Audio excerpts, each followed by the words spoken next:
सागर जिले में गुटखा सिंडिकेट और टैक्स चोरी के खिलाफ चल रही मुहिम अब असर दिखाने लगी है। लगातार सामने आ रही खबरों के बाद पुलिस और प्रशासन ने संयुक्त कार्रवाई करते हुए बड़ी खेप पकड़कर अवैध कारोबारियों पर शिकंजा कस दिया है। जी हां, सागर जिले के सुर्गी थाना क्षेत्र में पुलिस और प्रशासन की संयुक्त टीम ने कार्रवाई करते हुए एक बोलेरो पिकअप वाहन को जब्त किया है।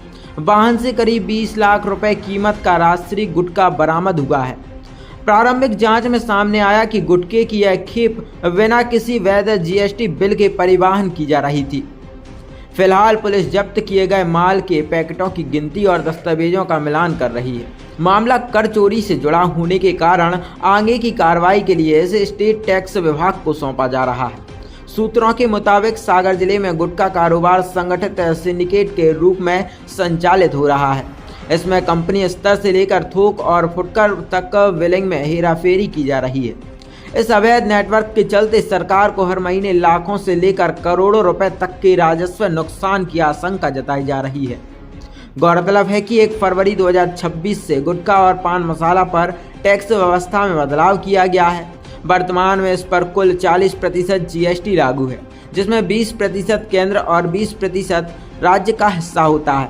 इसके अलावा उत्पादन इकाइयों पर मशीनों के आधार पर शेष और उत्पाद शुल्क भी लिया जाता है। नई व्यवस्था के तहत टैक्स की गणना पैकेट पर अंकित खुदरा मूल्य के आधार पर की जा रही है। उदाहरण के तौर पर 10 रुपये के एक गुटखा पैकेट में करीब 3 रुपये तक जीएसटी शामिल होता है।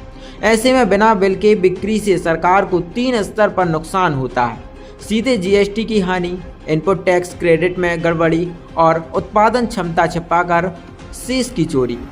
पुलिस द्वारा पकड़ी गई यह खेप जिले में सक्रिय बड़े गुटखा नेटवर्क की ओर इशारा कर रही है।